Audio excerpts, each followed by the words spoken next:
தேவஜனமே, victory gospel search விடுதலையின் சுவிசேஷ சபை வழியாய் உங்களுக்கு கிருபையும் சமாதானமும் உண்டாவதாக. இன்று 11ஆம் கவிதை, நேற்று பாகம் 1, இன்று பாகம் 2. கவிதை பாடலாக மாறும்போது தேவனுடைய ஆளுகை முற்றுமாக பரவும். அதை நீங்களே உங்களுடைய இருதயத்திலிருந்து உங்களுடைய ஆவிக்குரிய கண்கள்ல பார்க்கலாம். அது எப்படி அப்படின்னா, பாடும்போது மாம்சம் பாடக்கூடாது, ஆவி பாட வேண்டும். யாரை நோக்கி? தேவனை நோக்கி. இப்போ உங்களுக்கு பாடும்போது உங்களுக்கே இருதயத்திலிருந்து உங்களுக்கு அது ஒரு வித்தியாசமா கனெக்ட் ஆகும் பாருங்க. இருள் சூழும் வழி எந்தன் விழியானாலும் மனதோடு வனமாய் நீர் சேர்ந்திடுவீர். உம்மோடு உறவாடும் ஆசை என்னில் தினம் தினம் அதிகமாய் பெருகிடுதே. பார்வை ஒன்றில் என் உயிர் வாழுதே. இரத்த ஆற்றில் என் உடல் நீந்துதே. நீர் போகச் சொன்னால் நான் எங்கு போவேன்? நீரின்றி எனக்கேதும் கதி இல்லையே. பேச்சில் என் மூச்சு கலந்துள்ளதே. என் பேச்சில் மூச்சும் கலந்துள்ளதே. என் நாடி உமை தேடி வர ஏங்குதே. இந்த சிறுமீனும் ஜீவன் தான் கேட்குதே.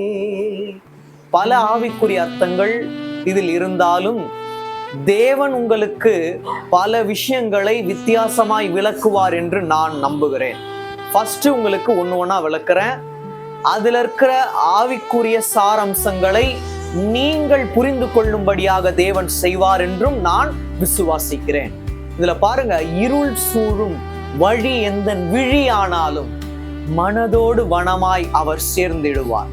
அவ்வாறு அவர் சேரும்போது நம்முடைய மனமும் நம்மளுடைய தேகமும் திருப்தியாய் சந்தோஷமாய் இருக்கும். அது மட்டும் இல்ல, இருள் சூழும் வழி எந்தன் விழி ஆனாலும் மனதோடு வனமாய் நீ சேர்ந்திடுவீர்.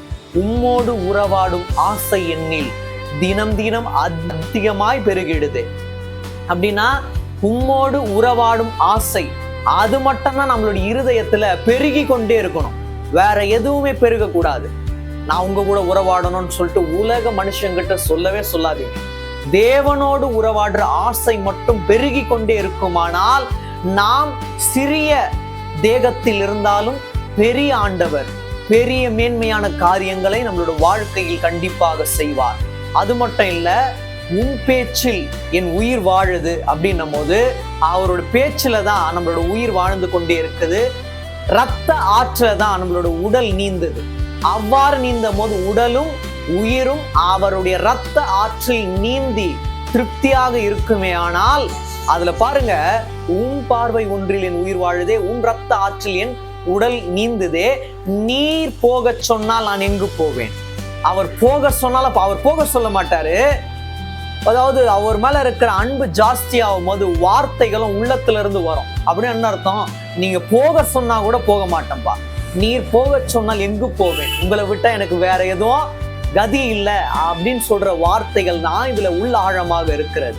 அது மட்டும் இல்ல, என் பேச்சில் அவர் மூச்சு கலந்துள்ளதே, அவர் பேச்சில் என் மூச்சு கலந்துள்ளதே. அப்படின்னா நாங்கள் இருவரும் வெவ்வேறல்ல, தேவனும் நாமும் வெவ்வேறல்ல, இணைக்கப்பட்டவர்கள், ஒன்றுபட்டவர்கள். அதாவது 2 பேரும் தனித்தனியா இல்ல, ஒன்றாக இருக்கிறோம் அப்படின்றதுக்கான அர்த்தம் தான் அந்த 2 வரிகள். அது மட்டும் இல்ல, என் நாடி உமை தேடி வர ஏங்குது. நாடி கூட அவரை தேடி வர ஏங்குது. இந்த சிறுமீனும் உன் ஜீவன் தான் கேட்குது.